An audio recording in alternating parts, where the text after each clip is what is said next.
dalam eksplorasi batu bara. Jadi di sini juga nanti kita akan membahas terkait metode-metode apa saja yang ada di geofisika.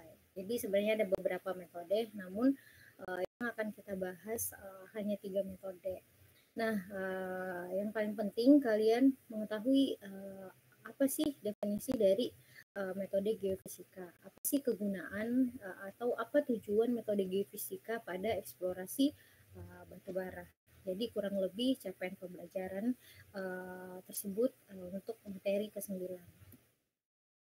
Nah, untuk outlines-nya ya, jadi ada pendahuluan ya, di sini ada beberapa properties fisik atau sifat fisik ya, sifat fisik dari metode geofisika. Nah, ini akan yang ketiga kita akan bahas 3 metode geofisika ya. Jadi ada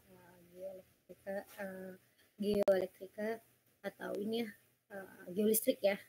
Yang kedua georadar, dan yang terakhir itu seismik. Sebenarnya ada beberapa ya. Jadi metode geofisika itu ada metode pasif dan ada metode aktif. Yang akan kita bahas hari ini yaitu metode aktifnya saja ya. Jadi ada 3 metode yang kita bahas. Nah, teman-teman, sebelum kita masuk ke metode geofisika, di layar teman-teman ini ada sebuah diagram alir ya, diagram alir atau tahap-tahap sebelum melakukan eksplorasi ya. Jadi sebelum mengambil keputusan apakah hasil dari eksplorasi itu menunjukkan bisa dilakukannya penambangan atau tidak.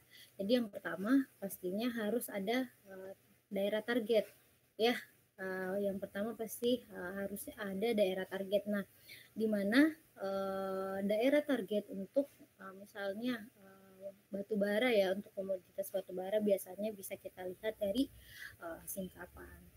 Nah, selanjutnya ada penerapan program eksplorasi. Jadi kita bisa menentukan kira-kira eksplorasi dengan metode apa yang ingin kita lakukan. Jadi kan ada beberapa eksplorasi ya.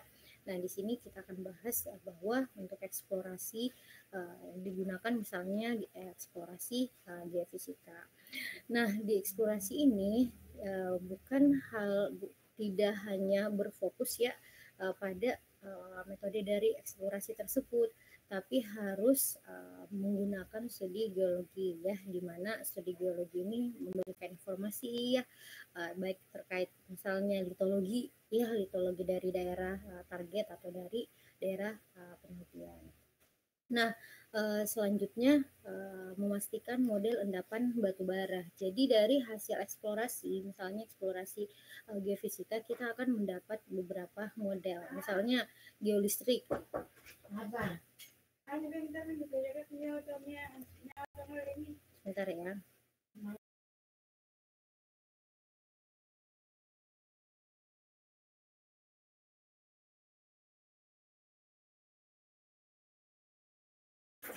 Oke, saya lanjut ya. Jadi misalnya metode geolistrik, nanti kita akan mendapat berupa penampang ya, penampang. Nah, di situ bisa kita lihat kira-kira di daerah mana sih terdapat lapisan batu bara, atau kira-kira berapa sih ketebalan lapisan batu bara dari model endapan tersebut. Nah, selanjutnya ada geometri endapan batu bara ya. Nah, dari geometri ini kita bisa melihat apakah prospek atau tidak ya endapan batu bara tersebut. Nah, misalnya ternyata tidak prospek nih, misalnya ternyata lapisan batu baranya itu tidak bernilai ekonomis ya. Jadi kita mengambil sumber daya yang ada di bawah permukaan bumi pasti harus bernilai ekonomis ya. Kalau tidak bernilai ekonomis ya bukan untung yang kita dapat, tapi rugi ya. Itu untuk faktor ekonomi misalnya. Nah, ketika tidak prospek berarti berhenti dilakukan eksplorasi dan sebagainya di daerah target tersebut. Nah, tapi ketika ternyata prospek nih ya, jadi bisa dilakukan simulasi dan evaluasi cadangan. Jadi bisa melakukan simulasi perhitungan sumber daya ataupun melakukan evaluasi dari cadangan. Jadi kita akan mendapat kualifikasi cadangannya. Nah, selanjutnya ini studi kelayakan. Kan teman-teman sudah belajar ya sistem penambangan bahwa studi kelayakan ini merupakan hal yang penting atau hal yang menyatakan apakah penambangan itu bisa dilakukan atau tidak. Tapi tadi ya dari beberapa aspek, salah satunya ada aspek ekonomi ataupun misalnya dari eksplorasi dan sebagainya. Nah, sebelum masuk ke introduction atau pendahuluan, di sini saya ingin menjelaskan terkait metode geofisika. Sebelumnya sudah ada yang pernah dengar apa itu metode geofisika, teman-teman? Mungkin ada yang pernah ikut di studium general ataupun mungkin ada di mata kuliah lain. Ada yang pernah dengar atau tahu atau pernah baca referensi metode geofisika itu apa sih sebenarnya? Gak ada? Oke, silakan Rodo. Izin Bu, yang saya tahu tentang metode fisika itu lebih ke mempelajari sifat dan struktur bumi, Bu. Sifat dan struktur bumi. Oke, sifat apa? Ya, sifat apa, Rodo? Kalau sifatnya kayaknya kurang tahu, Bu. Oke, terima kasih Rodo. Oke, ada yang mau menambahkan pendapat Rodo atau mungkin ada yang mau mendefinisikan misalnya dari geo terus fisika misalnya. Oke, silakan Geraldo. Bu, izin menjawab. Mungkin yang tambahan buat Rodo tadi, sifat-sifat bumi, gravitasi, magnetik, suhu, densitas, sama resistivitas listrik. Bu. Oke, berarti berdasarkan apa itu? Sifat apa? Sifat fisik buminya, Bu. Oke, sifat fisik bumi. Oke, ada Fisik lagi? bumi. Iya, Bu. Ada lagi?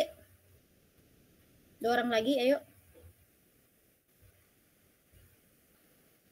Nah, yang disebutkan sifat-sifat yang disebutkan Geraldo tadi itu kira-kira didapatkan berdasarkan apa?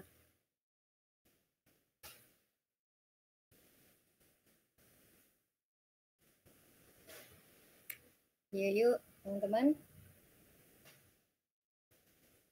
Ada lagi 2 orang selain Geraldo dan Rodo. Oke, silakan Yuda.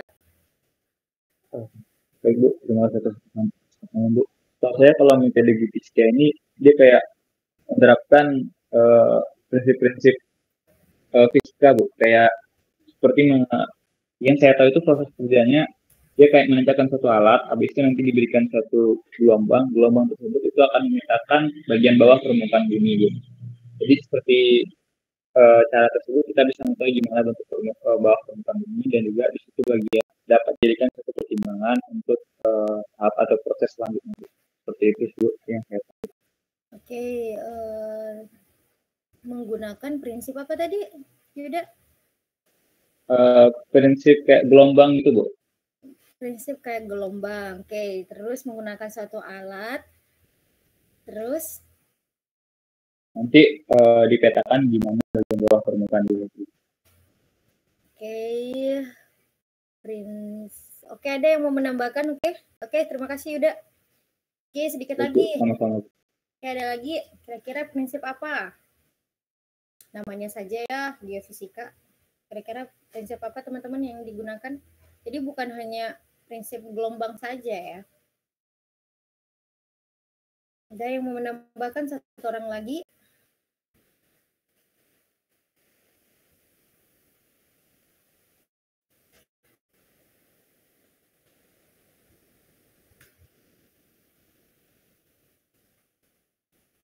Saya tunjuk nih ya. Berliana, mana Berliana? Iya, Bu. Oke, silakan Berliana. Kira-kira menurut Berliana metode geofisika apa sih, atau geofisika itu apa?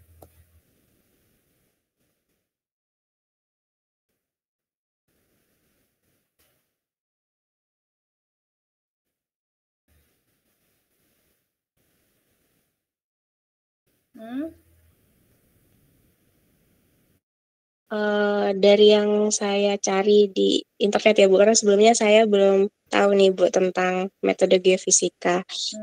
Menurut saya metode geofisika itu sebuah metode yang diaplikasikan untuk mengukur kontras fisik dari dalam bumi. Oke. Terima kasih Berliana. Oke, terima kasih teman-teman yang sudah memberi pendapat. Jadi teman-teman, kalau misalnya kita lihat ya, kata dari geofisika ini terdapat dua suku kata ya. Jadi ada geo dan fisika. Nah, teman-teman sudah tahu kan arti geo? Geo itu apa? Bu. Hei, bumi. Fisika. Apa itu fisika? Suatu cabang ilmu, Bu. Suatu cabang ilmu. Oke, jadi teman-teman, metode geofisika itu adalah salah satu metode ya, di mana dia merupakan cabang ya dari ilmu kebumian yang menerapkan prinsip-prinsip fisika di dalam metode tersebut. Jadi ketika kita misalnya ingin mengetahui apa yang ada di bawah permukaan bumi nih, ya, entah itu struktur, entah itu lapisannya, entah itu batuan yang ada di bawah permukaan bumi, dengan metode geofisika ini ya, yang menggunakan prinsip-prinsip fisika, kita dapat mendapat gambaran apa yang ada di bawah permukaan bumi. Tadi gambaran itu dari mana? Ya dari prinsip-prinsip fisika. Ya, misalnya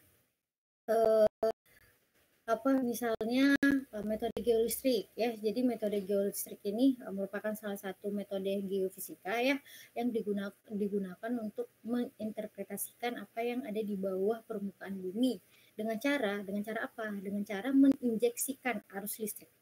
Ya, menginjeksikan arus listrik ke bawah permukaan bumi yang nantinya kita akan memperoleh nilai resistivitas. Ya, prinsip apa nih yang ada di geolistrik ini? Jadi prinsip yang ada atau prinsip yang digunakan itu adalah prinsip hukum Ohm. Jadi contohnya seperti itu ya.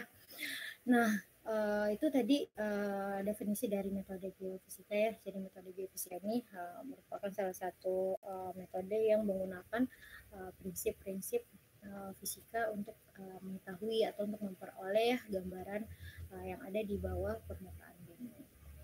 Nah, kalau kita berbicara tentang eksplorasi batu bara ya, jadi untuk geofisika dalam eksplorasi batu bara ini digunakan untuk mengetahui gambaran lapisan. Jadi kita ingin mengetahui nih kira-kira dari singkapan, misalnya singkapan yang sudah terlihat, kira-kira gambaran lapisan di bawah permukaan bumi itu seperti apa sih? Apakah misalnya ada lapisan yang terpisah akibat misalnya aktivitas tektonik, ataupun karena adanya perbedaan tekanan sehingga lapisannya itu bergelombang dan sebagainya. Nah, selain lapisan batu bara juga bisa mengetahui struktur geologinya ya. Nah, di dalam metode geofisika ini ada skala besar ya, jadi kita bisa menggunakan metode geofisika dengan skala besar ataupun skala yang lebih kecil. Nah, kalau skala besar kita bisa menggunakan misalnya gravity ya, seismik ya, di mana seismik ini sebenarnya ada dua ya, refleksi dan refraksi, auromagnetic survey. Nah, di mana metode geofisika tersebut ini mengetahui ya framework dari misalnya sedimentasinya ataupun struktur geologi dari area tertentu. Nah, kalau skala lebih kecil ya, jadi misalnya menggunakan electrical resistivity ya, itu bisa menggunakan bisa digunakan untuk skala-skala kecil, ataupun misalnya seismik ya, seismik ataupun ground magnetic.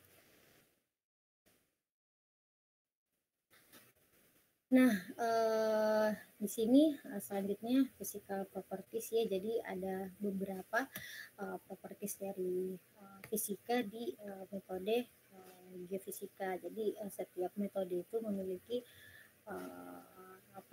physical properties yang berbeda-beda. Entah itu misalnya antar lapisan, atau misalnya antar litologi, ataupun yang lainnya. Nah, yang pertama itu ada density ya. Jadi densitas ya. Jadi density ini diperoleh dari hasil pemboran misalnya ya, hasil pemboran dan yang lainnya, di mana ini kita bisa peroleh dari hasil laboratorium.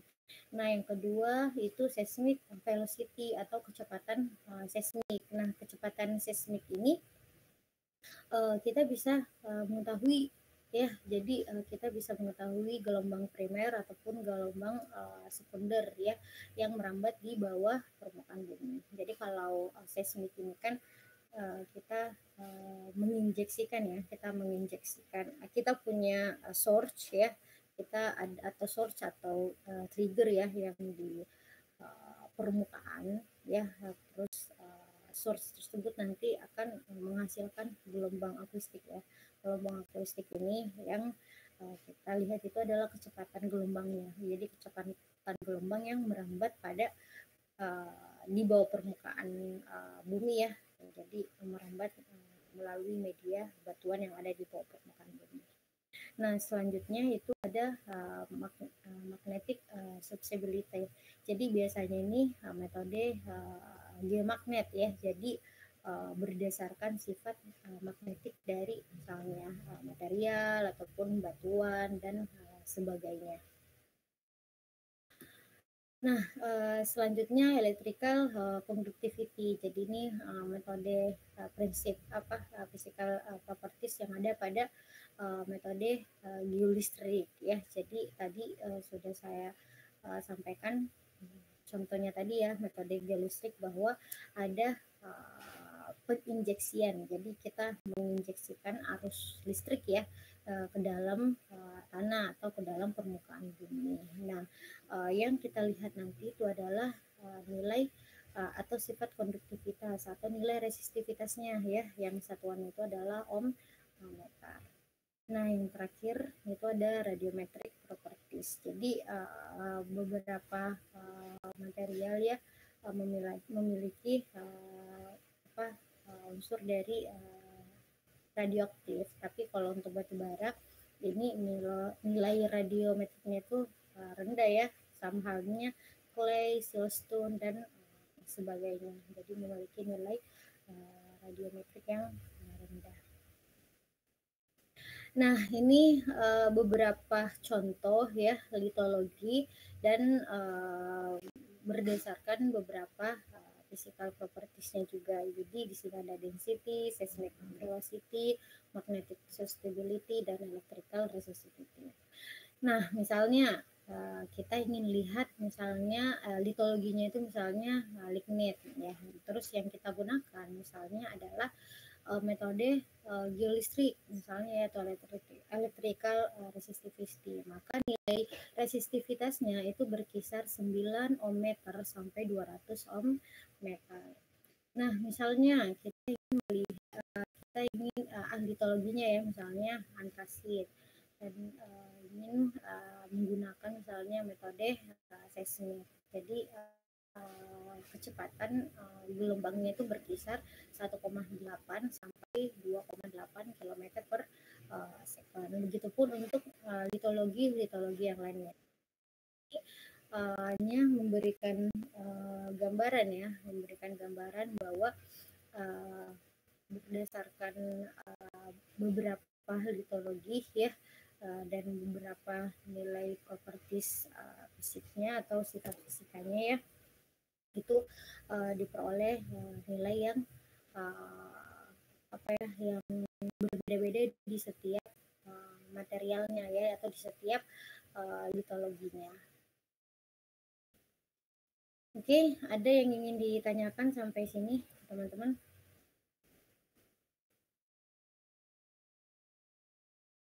Jelas? Lanjut. Bu, mau nanya bentar, Bu.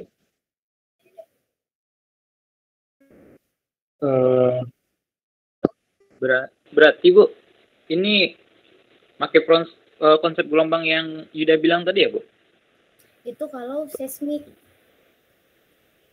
Itu untuk metode geofisika, itu metodenya itu metode seismik. Jadi kalau metode seismik itu menggunakan gelombang. Jadi nanti ya, jadi ada subbabnya di slide berikutnya nanti udah.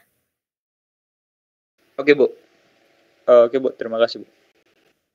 Oke, yang lain teman-teman? Lanjut ya.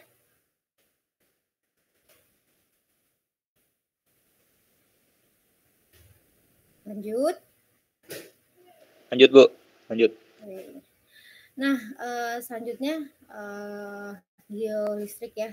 Kita akan membahas metode geolistrik. Nah, sebelum ke pembahasan geolistrik, tadi saya sempat singgung ya, bahwa di metode geofisika itu ada yang disebut dengan metode aktif dan metode pasif. Maksudnya seperti apa? Jadi misalnya metode aktif. Jadi metode aktif ini merupakan metode geofisika di mana metode tersebut itu metode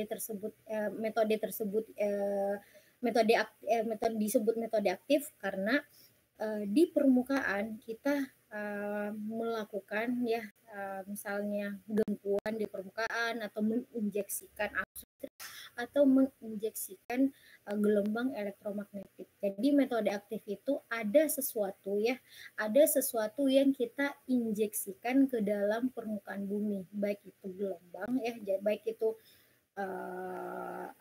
gelombang tadi ya dari sumber getaran ya, baik itu arus listrik ya dari injeksi arus listrik ataupun gelombang elektromagnetik ya.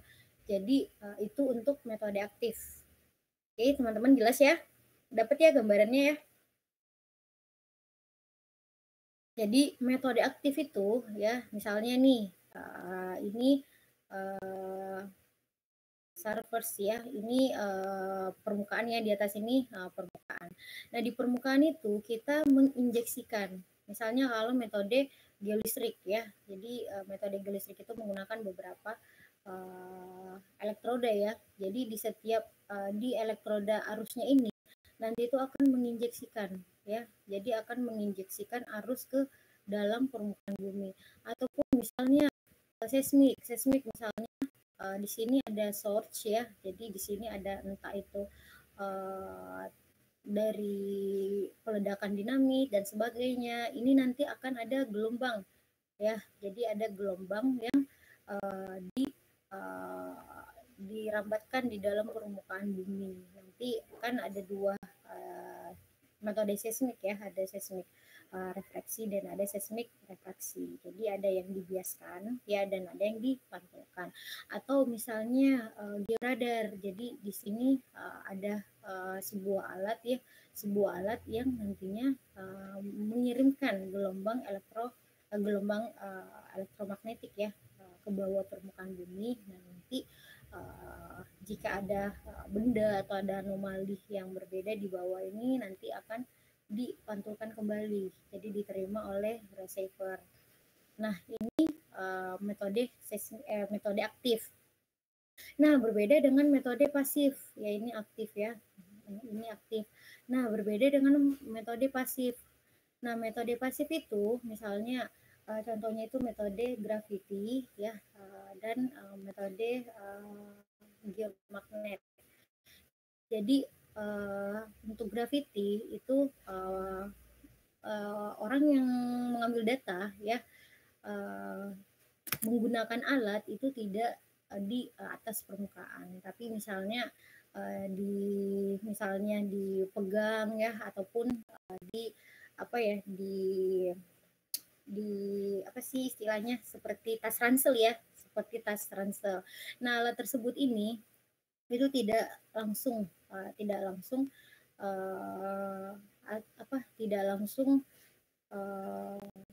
apa istilahnya, tidak ada sesuatu yang diinjeksikan. Secara sederhananya itu tidak ada sesuatu yang diinjeksikan ke dalam permukaan bumi. Jadi ini alat graviti ini nanti hanya akan menerima misalnya nilai graviti dari setiap lapisan atau setiap titik ya, setiap titik lintasan yang sudah ditandain koordinatnya seperti itu. Begitupun untuk geomagnet. Jadi itu bedanya ya, bedanya metode aktif dan metode pasif.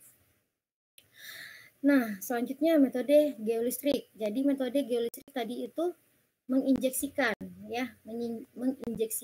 arus ke bawah permukaan bumi ya. Jadi metode geolistrik ini menggunakan dua elektroda arus dan dua elektroda potensial. Ini potensial ya, dan ini merupakan elektroda arus.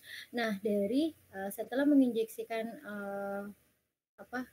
arus ke bawah permukaan bumi, nanti akan ada respon ya. Jadi akan ada respon dari setiap batuan atau setiap lapisan yang ada di bawah permukaan bumi. Apa? Jadi nilainya itu responnya itu adalah nilai resistivity ya. Jadi nilai resistivity, misalnya ketika ada lapisan yang berbeda, maka nilai resistivity-nya itu akan berbeda pula. Nah, yang diperoleh itu bukan nilai resistivity sebenarnya ya, melainkan itu nilai resistivity semu ya, nilai resistivity semu. Sehingga di metode geolistrik ada yang disebut dengan geometri faktor atau faktor geometri. Saya tidak punya pen tablet. Jadi faktor geometri itu disimbolkan K ya. Jadi faktor geometri ini didapatkan dari perbedaan konfigurasi. Jadi di metode geolistrik ini ada beberapa konfigurasi. Konfigurasi tersebut itu bisa berbeda, misalnya penempatan elektrodanya ya, misalnya elektroda misalnya dipol ya, ini elektrodanya arus, ini elektroda potensial, tapi berbeda dengan misalnya elektroda konfigurasi Wiener ya. Konfigurasi Wiener di sini merupakan elektroda ini merupakan elektroda potensial, dan ini merupakan elektroda arus. Nah, selain perbedaan penempatan elektroda, konfigurasi juga konfigurasi dari geolistrik ini atau konfigurasi elektroda itu bisa dibedakan berdasarkan jarak juga setiap konfigurasi. Nanti ini kita akan bahas ya. Jadi survei geolistrik ya dilakukan dengan mendeteksikan arus listrik ya, arus listrik ke bawah permukaan bumi ya. Jadi menginjeksikan arus pada bagian permukaan bumi. Nah, di beberapa bidang ya menggunakan geolistrik. Jadi ada beberapa aplikasi dari geolistrik, misalnya regional geologi. Jadi di geologi ini metode geolistrik bisa digunakan untuk melihat misalnya struktur, stratigrafi ataupun sedimentologi. Terus misalnya hidrogeologi ya. Jadi untuk melihat misalnya water table, aquifer ataupun intrusi dari seawater. Nah, di bidang geoteknik ya, untuk melihat struktur geologi ya, juga digunakan di konstruksi. Misalnya contohnya apa? Misalnya contohnya pembangunan jembatan ya.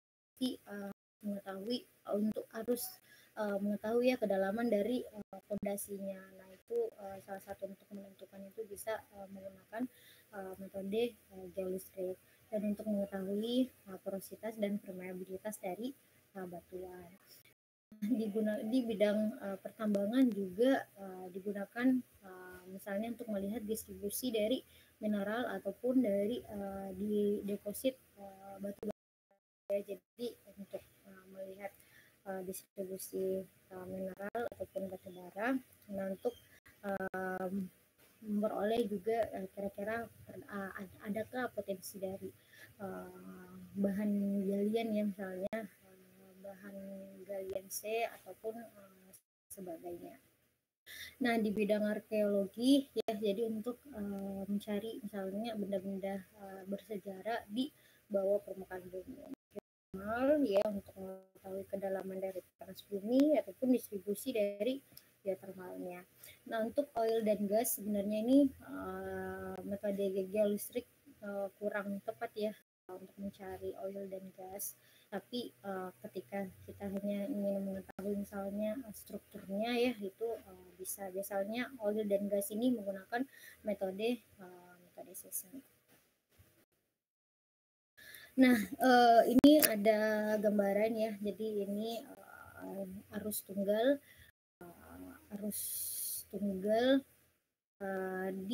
dengan elektrode di kedalaman tertentu. Jadi ini menggunakan satu elektroda ya. Jadi satu elektroda di mana elektroda yang lainnya itu dianggap di bawah permukaan bumi. Jadi ada di bawah permukaan bumi. Nah, teman-teman kalau lihat ya bentuknya itu lingkaran sempurna, di mana garis yang tegas ini merupakan ekopotensial ya. Jadi ini adalah ekopotensial, sedangkan garis putus-putus ini merupakan arus listriknya. Jadi ini permukaan, ini bawah permukaan.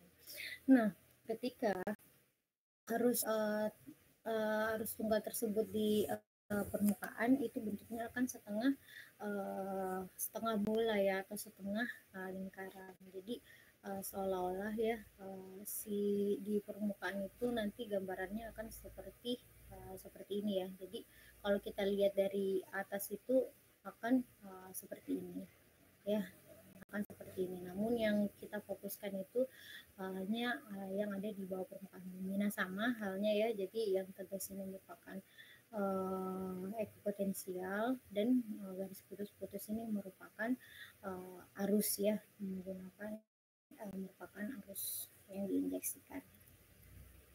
Nah, ini ketika kita menggunakan dua elektroda. Jadi kalau teman-teman lihat ya, kalau satu elektroda itu hanya jadi ada pusat, jadi ada pusat di permukaan ataupun di dalam permukaan. Tapi ketika menggunakan dua elektroda ya, jadi ini tampak atas ya. Jadi tampak atas ini misalnya ini adalah bawah permukaan ya, ini adalah permukaan. Jadi ini merupakan arus listrik ya, ini merupakan arus listrik, dan ini merupakan ekopotensial.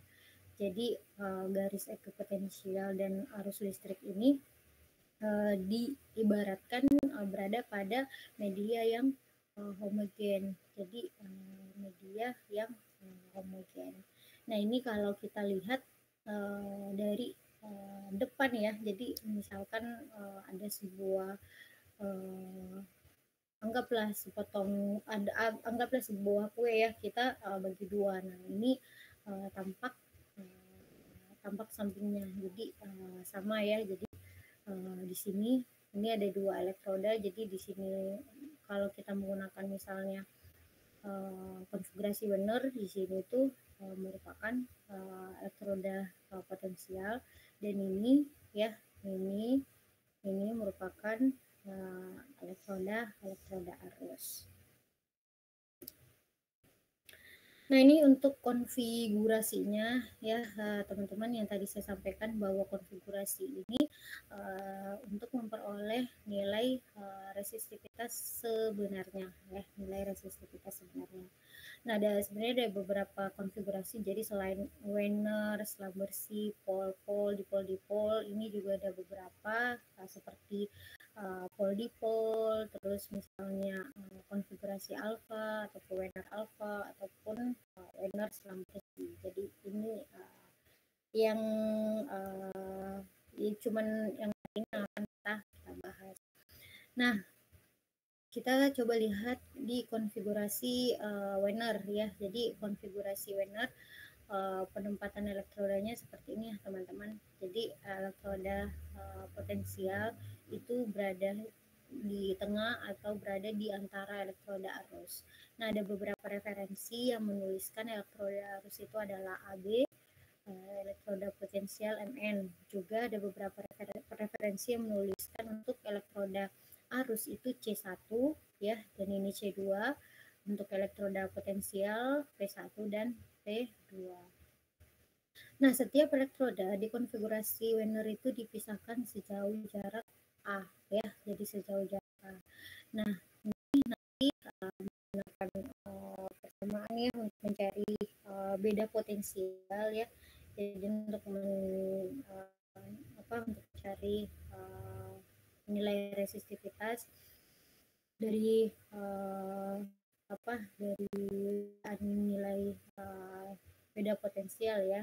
Jadi untuk mahasiswa geofisika ya pastinya harus tahu ya bagaimana memperoleh faktor geometri. Namun di sini kita hanya perlu tahu, jadi kan teman-teman tidak fokus bagaimana sih mendapat misalnya persamaan ini, tapi kalian harus tahu bahwa misalnya untuk konfigurasi Wiener itu nilai untuk mendapatkan nilai sebenarnya itu nilai faktor geometrinya itu 2pi dikali A. Jadi kalian yang harus tahu itu adalah ini. Jadi tidak perlu cukup dalam. Tapi kalau dari teman-teman penasaran ataupun ingin tahu ya lebih baik ya. Jadi lebih baik bagaimana sih misalnya mendapatkan nilai resistivitas semuanya, atau bagaimana sih sebenarnya mendapatkan nilai faktor geometri tersebut.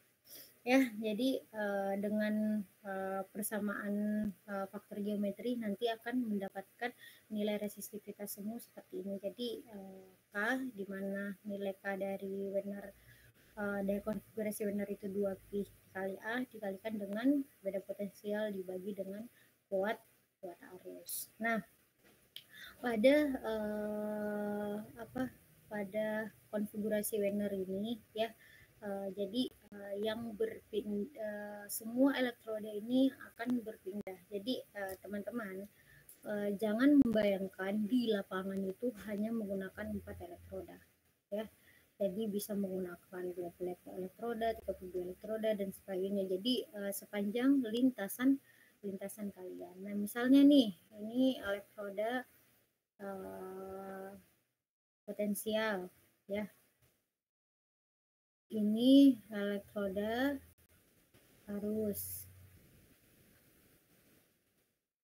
Nah, untuk konfigurasi Wiener semua elektroda ini berpindah ya. Jadi berpindah misalnya sejauh ini kan mereka kan sejauh A ya. Ini sejauh A. Nah, kemudian untuk yang selanjutnya itu akan menjadi 2A ya. Jadi di sini yang awalnya M itu akan berpindah di sini ya.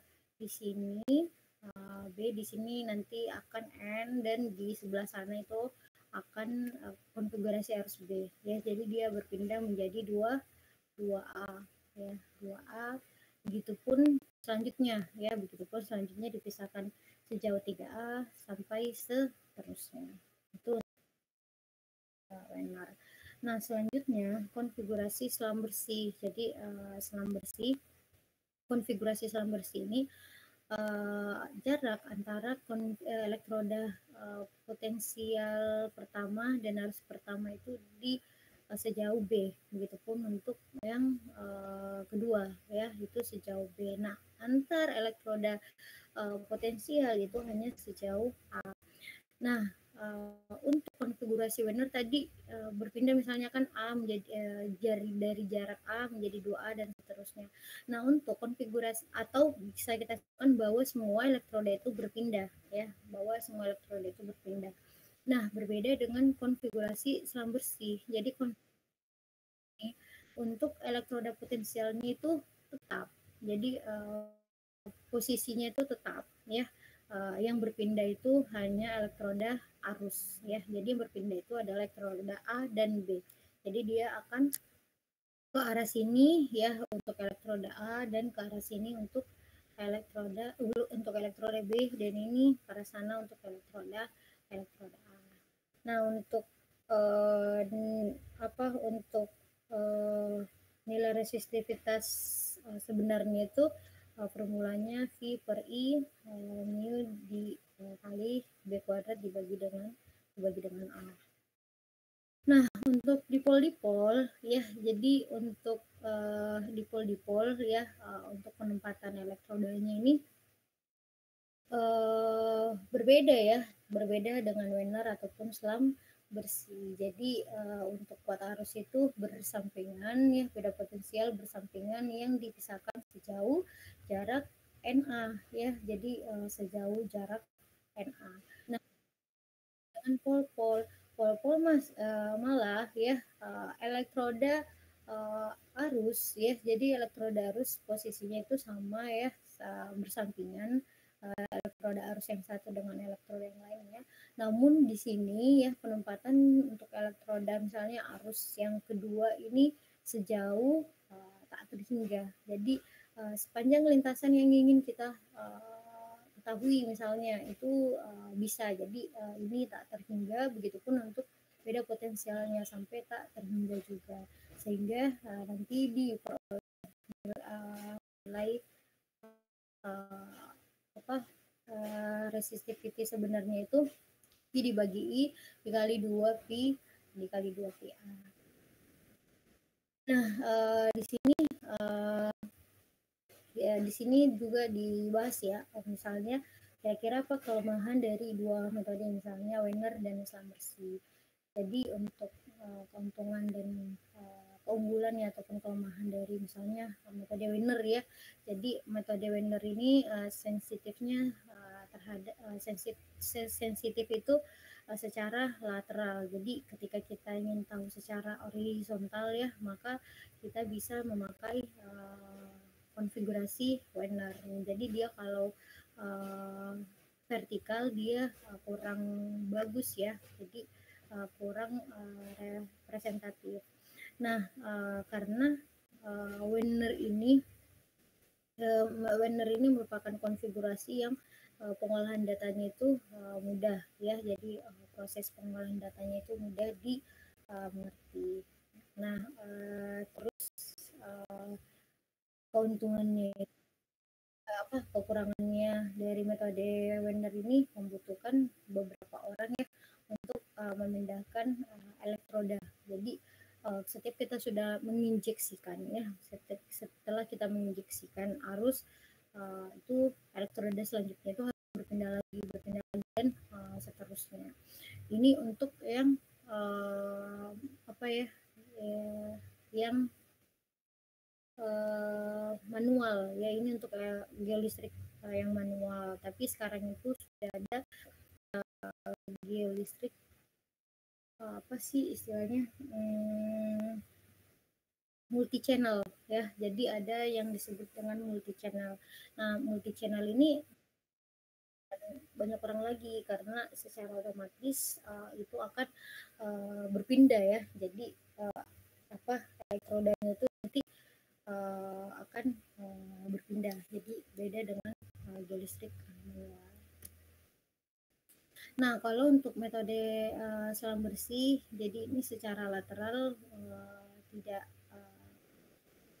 sensitif ya, tidak sensitif secara lateral, tapi ketika kita ingin mengetahui secara vertikal, ini bisa kita menggunakan selang bersih. Nah, untuk potensial elektrodanya tadi ya, jadi dia tetap ini tidak berpindah untuk elektroda potensial.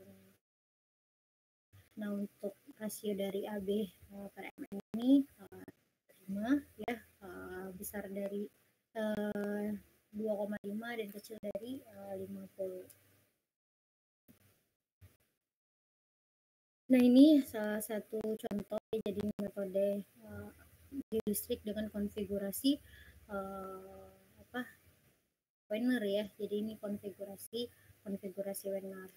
Nah, nanti ya akan didapatkan N1 sampai N yang dimana sudah kita tentukan ya, misalnya panjang lapisannya.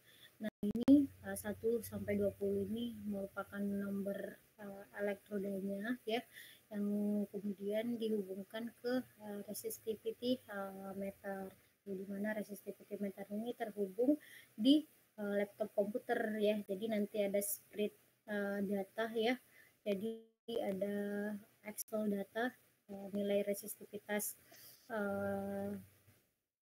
nilai resistivitas, bukan nilai resistivitas sebenarnya, atau nilai resistivitas semu yang kita peroleh buat arus ya, beda potensial dan koordinatnya nanti ini akan ada pada akan dipindahkan ya datanya. Jadi datanya dipindahkan ke laptop. Nah, dari data tersebut ya, dari data tersebut ini menggunakan res to the inf ya, res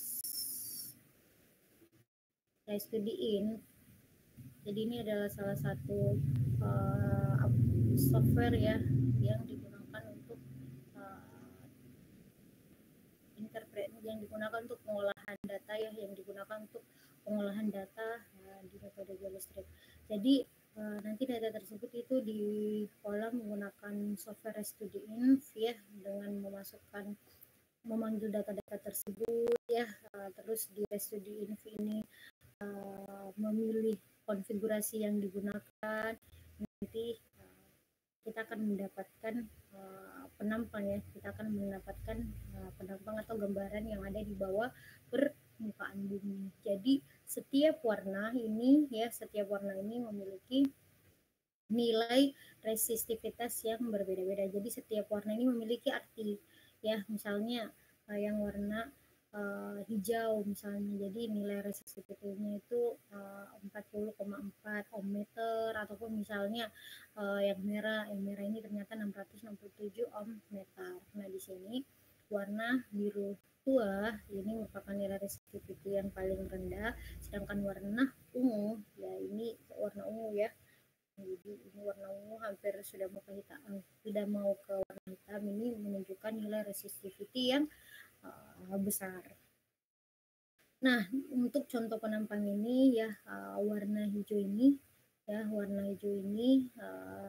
interpretasikan sebagai batu bara ya, dengan nilai 76,992. Oke, sampai sini ada yang ingin ditanyakan teman-teman?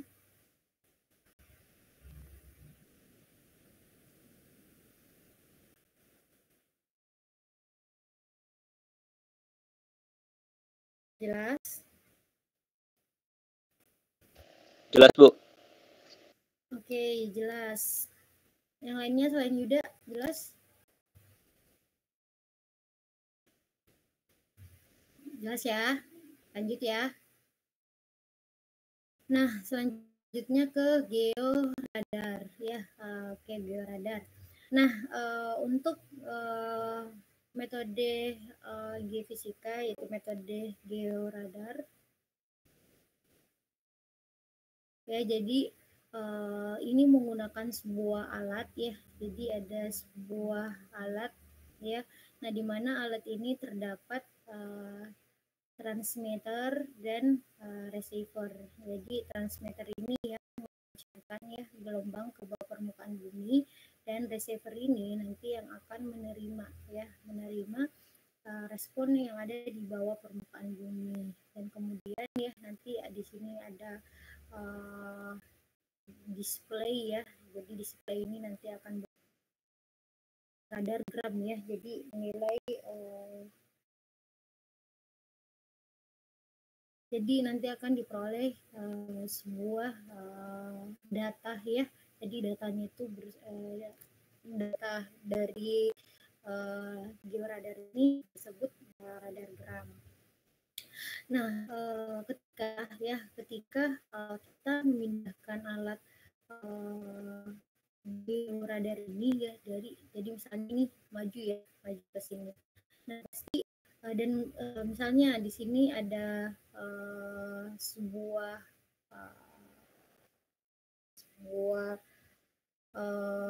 material atau misalnya sebuah anomali lah ya, jadi sebuah anomali.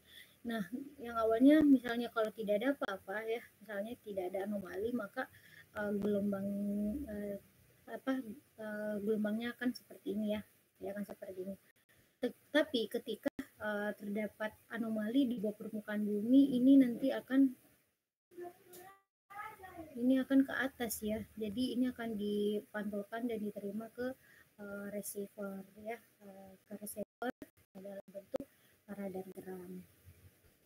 Nah, untuk georadar ini disebut juga dengan ground penetrating radar atau GPR ya, singkatannya mungkin teman-teman tahu kalau singkatannya biasanya itu metode GPR ya disebutkannya. Terus bisa juga disebut ground radar ataupun georadar atau earth sounding radar ya. Jadi ini digunakan ya, jadi memanfaatkan gelombang elektromagnetik ya, menggunakan gelombang elektromagnetik. Nah, untuk pengaplikasiannya, jadi georadar ini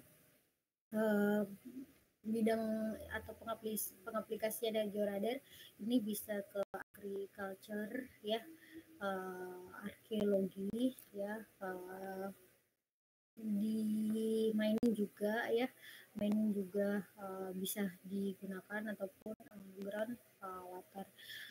Nah, georadar ini juga bisa untuk deteksi tunnel ya. Jadi misalnya kalau ada keretakan pada sebuah tunnel ataupun misalnya bidang lemah ya, ataupun misalnya ketika ada kan kalau untuk beberapa bidang itu menggunakan penanaman pipa ya di bawah permukaan bumi. Nah, misalnya ada kebocoran, itu bisa menggunakan metode georadar. Nah,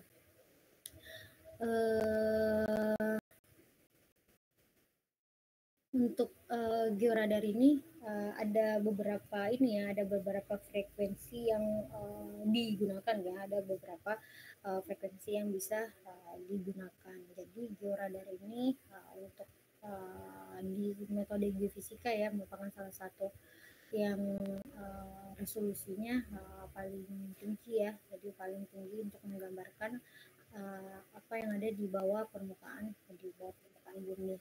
Nah, kalau misalnya tadi ya kan setiap metode itu memiliki keunggulan ya. Misalnya kalau kita ingin mencari air tanah itu bisa menggunakan geolistrik. Walaupun sebenarnya geolistrik ini juga bisa diaplikasikan di beberapa bidang, tapi yang paling banyak digunakan itu untuk mencari air tanah ataupun untuk mencari aquifer. Nah, untuk georadar ini biasanya tadi untuk mencari pipa yang bocor ataupun untuk mencari benda-benda bersejarah di bawah permukaan bumi dan sebagainya.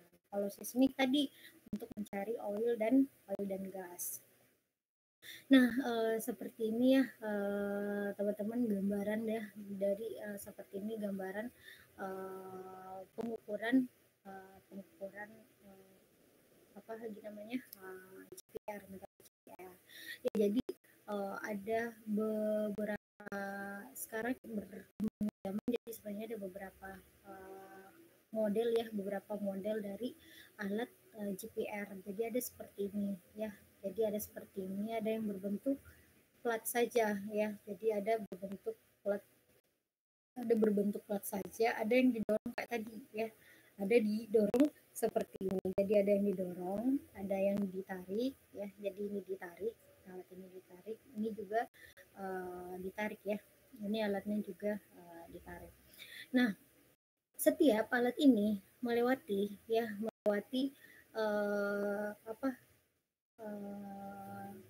atas setiap melewati misalnya ke arah sini ya.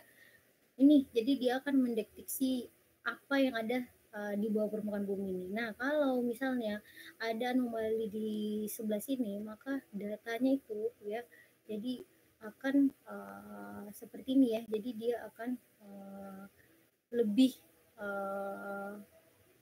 apa ya istilahnya, lebih jelas ya, lebih jelas dibanding tidak terdapat apa-apa ya. Jadi kalau dia tidak terdapat apa-apa ya biasa ya tidak terdapat anomali ya. Jadi datanya itu akan sama semua. Tapi kalau ada anomali di bawahnya itu biasanya itu datanya akan seperti ini. Nah, gambarnya tadi teman-teman, jadi ada transmitter ya dan ada receiver. Jadi gelombang elektromagnetik ini dipancarkan ke bawah permukaan bumi ya. Ketika ada perbedaan ya, entah itu lapisan ataupun material, tadi akan dipantulkan ya dan diterima oleh receiver. Receiver ini bisa disebut dengan radar antena ya. Kemudian sinyal tadi ya, ini namanya tadi ya hasil dari respon di bawah permukaan bumi ini sinyal ya. Tadi sinyal-sinyal tersebut ini nanti akan diterima ya, akan diterima ya, disimpan di data storage. Kemudian sinyal-sinyal tersebut ini diproses, kemudian kita akan mendapatkan display radargram. Jadi kita akan mendapatkan model atau data seperti ini ya. Jadi ini model dari radargram. Nah, alat-alat yang digunakan untuk metode radargram ya, jadi ada baterai, laptop, terus ada radar kontrol, receiver, transmitter, dan antena ya. Jadi ini alat-alat yang digunakan. Nah, ini alat yang lainnya nih ya. Jadi alat yang lain lagi berbeda dengan ini ya, sama yang pertama. Nah, ada seperangkat komputer ini ya, nanti untuk melihat hasil sinyal ya dari bawah permukaan bumi. Oke, dari radargram ada yang ditanyakan teman-teman? Jelas?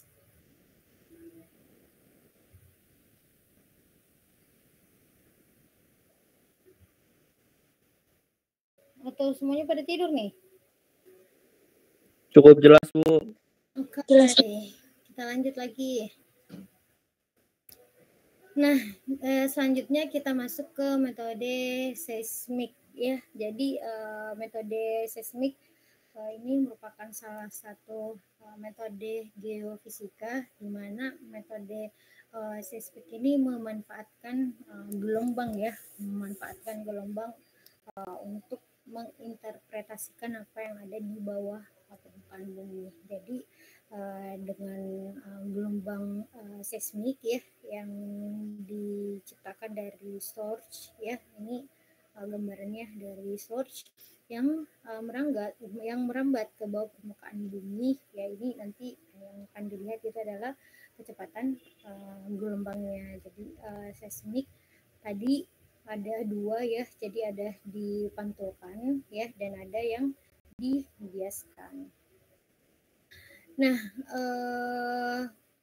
untuk metode seismik ya, untuk source-nya, jadi ada beberapa cara untuk membuat getaran di permukaan ya. Jadi bisa berupa ledakan dinamit ya. Jadi kalau ledakan dinamit biasanya untuk wilayah yang cukup luas ya. Jadi area yang ingin kita ketahui itu cukup luas. Namun ketika ini juga bisa dilakukan secara sederhana menggunakan palu ya, menggunakan palu dan plat besi ya. Jadi ini menggunakan tenaga manusia. Jadi semakin besar tenaga manusia ya dalam memukul palu ke plat besi, maka sumber getarannya itu semakin bagus.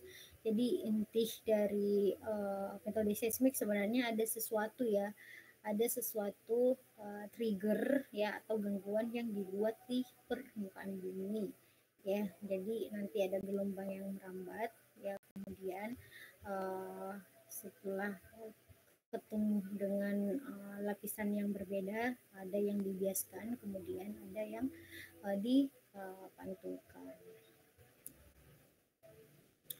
Nah, saya sampaikan tadi bahwa metode seismik itu ada dua ya. Jadi metode seismik refraksi dan metode seismik refleksi. Nah, untuk metode seismik refraksi ini menggunakan gelombang seismik yang direfraksikan ya, di mana mengikuti lapisan-lapisan yang ada di bawah permukaan bumi.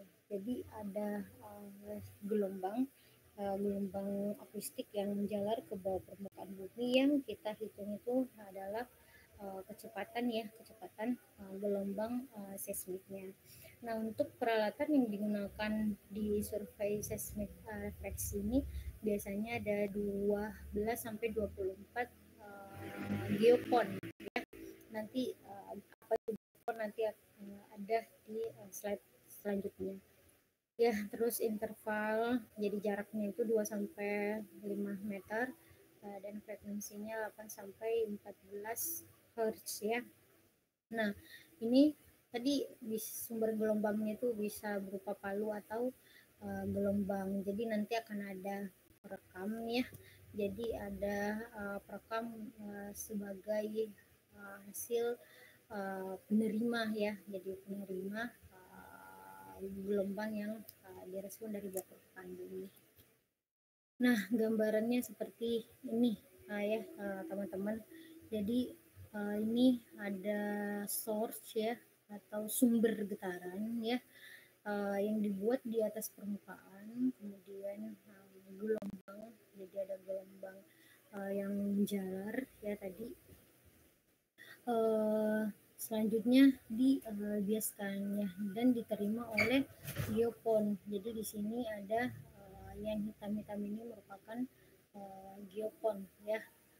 Geopon ini fungsinya untuk menangkap atau menerima gelombang hasil dari entah itu pembiasan ya ataupun pemantulan dari bawah permukaan bumi.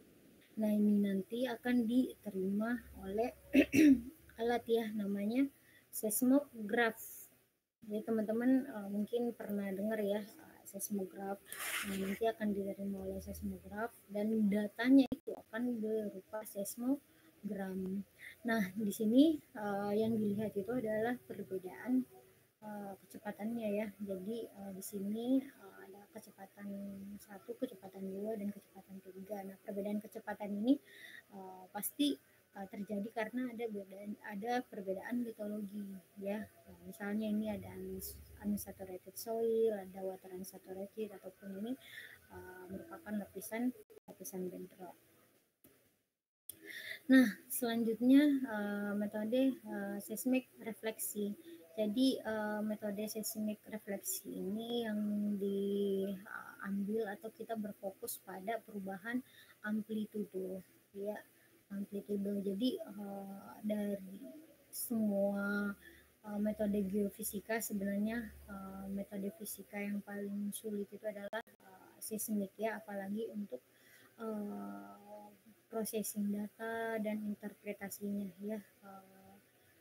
ini benar-benar merupakan dua tahap tersebut itu merupakan bisa memerlukan waktu yang panjang ya, karena ada beberapa tahapan yang dilalui. Kan kalau misalnya geolistrik itu hanya case studying dengan beberapa misalnya beberapa literasi ya, beberapa literasi. Nah, kalau misalnya seismik ini ya harus dipikir, harus membedakan apakah ini merupakan data atau noise ya, dan sebagainya.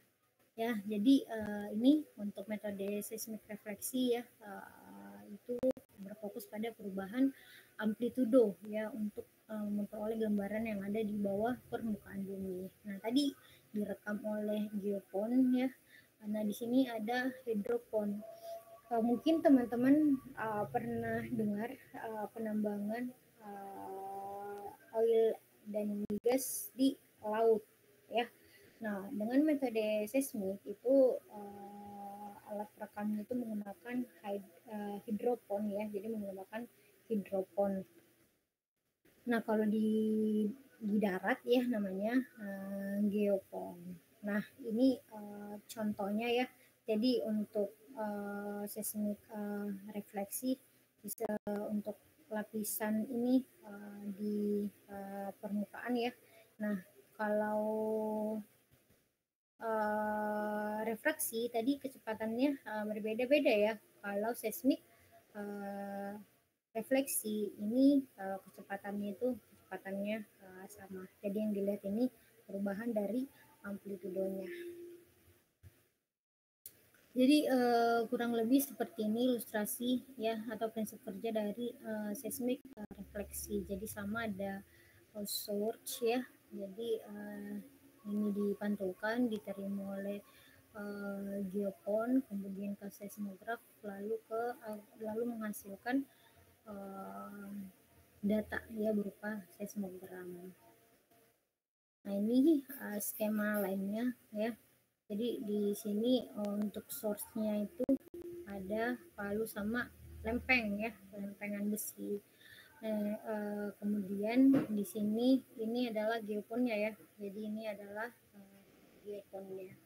Nah, source ke geopon yang pertama itu disebut dengan near offset. Nah, geopon terakhir dengan lempeng besi itu disebut dengan far offside. Nah, tadi ya ketika misalnya metode refleksi ya ini nanti akan diterima oleh geopon, kemudian ke seismograf ya, yang nanti hasilnya itu datanya berupa seismogram. Nah, ini contoh datanya ya teman-teman. Pada prinsipnya eksplorasi dengan metode geofisika itu tidak bisa kita gunakan sendiri ya. Jadi misalnya kita ingin melakukan eksplorasi geofisika, terus data yang digunakan itu hanya data geofisika saja, entah itu geolistrik, seismik dan yang lainnya itu tidak ya. Jadi kita harus mempunyai data pendukung, entah itu berupa data core ya atau data bor ya, coring dari daerah tersebut untuk memverifikasi apakah benar ya di lapisan tersebut itu terdapat misalnya batu bara atau tidak. Nah, ini contohnya ya. Jadi di sini ada beberapa litologi ya. Jadi ada clay, lignit, ya ada fresh basal. Jadi dari data tersebut, jadi di sini ini clay, ini lignit ya, ini clay diinterpretasikan seperti gambar ini. Jadi ini lapisan lignit, ini clay dan ini clay. Jadi dilihat juga ya gelombangnya ya, dilihat juga gelombangnya untuk melakukan interpretasi. Hey, ada yang ingin ditanyakan sampai sini? Teman-teman? Jelas? Nah, ini contoh ya, ini contoh metode seismik. Jadi setiap titik-titik kuning ini memiliki kecepatan yang berbeda-beda. Jadi ini adalah lapisan 1, yang garis merah ini merupakan lapisan batas ya, batas antara lapisan 1 dan lapisan 2. Dan yang warna hijau ini merupakan lapisan kedua. Oke, ada yang ingin ditanyakan?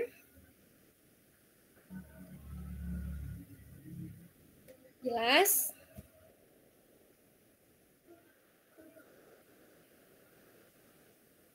Halo? Jelas, Bu. Jelas, Bu. Jelas, Bu. Jelas beneran atau jelas-jelas saja?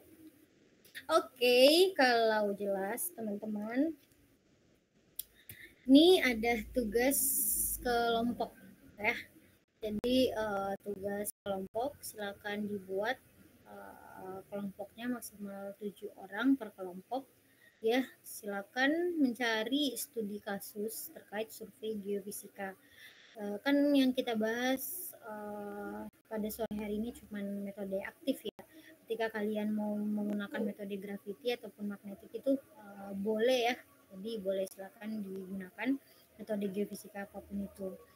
Nah, studi kasus metode geofisika antar kelompok itu harus berbeda. Jangan sampai misalnya ada 7 kelompok terus semuanya geolistrik, terus 7 kelompok itu misalnya GPR dan yang lainnya. Jadi antar kelompok itu harus berbeda. Jadi silakan didiskusikan ya, didiskusikan dengan ketua kelasnya ya. Jadi semuanya harus melapor ke ketua kelasnya. Kalaupun misalnya ada yang sama tapi itu di lokasi yang berbeda ya. Jadi lokasinya itu harus berbeda. Jangan sampai ada menggunakan referensi yang sama. Nah, untuk presentasinya berisi latar belakang, geologi area, metode, hasil dan pembahasan dan kesimpulan. Jadi untuk referensinya silakan menggunakan paper atau jurnal ataupun buku ya yang baik dan benar. Jadi referensi yang bisa dipercaya ya teman-teman. Jangan pakai misalnya Wikipedia dan sebagainya, jangan, tapi menggunakan paper atau jurnal atau buku boleh. Nah, file presentasi dikumpulkan maksimal hari Rabu 17 April 2024. Jadi semua PPT teman-teman itu sudah harus dikumpulkan ya pukul 23.59. Nah, presentasi akan dilakukan pada hari Kamis 18 April 2024 ya di jam perkuliahan. Nah, di sini ada laporan akhir. Nanti akan saya bahas formatnya. Ini nanti laporan akhirnya dikumpulkan di GCR. Jadi kan ketika kalian presentasi mungkin ada beberapa hal yang harus direvisi. Jadi laporan akhirnya ini bisa dikumpulkan 1 minggu setelah kelompok presentasi. Nah, untuk nama filenya itu tugas presentasi batubara kelompok berapa, terus metode geofisika. Nah, untuk laporan akhirnya ini dikumpulkan di GCR. Nanti akan saya buat ya folder GCR-nya. Ingat 1 minggu sebelum kelompok itu setelah presentasi ya. Misalnya kelompok 1 sudah presentasi nih hari ini, berarti minggu depan sebelum hari Kamis ya, sebelum hari Kamis di jam 7 itu sudah harus dikumpulkan laporan akhirnya. Silakan dibaca baik-baik.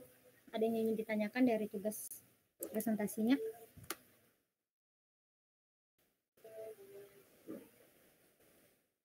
Jelas? Jelas, Bu. Jelas, Bu. Setelah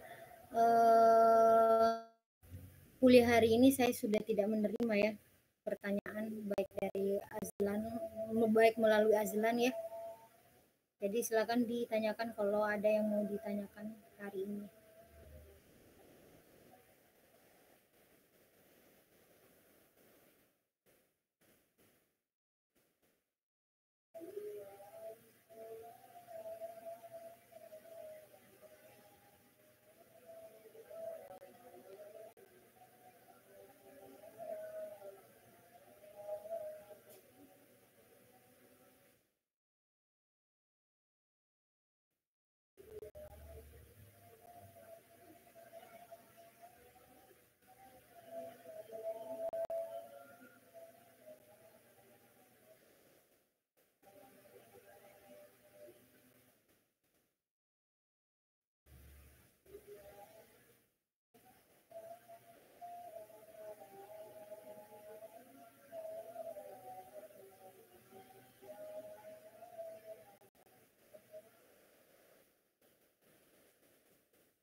Oke, sebentar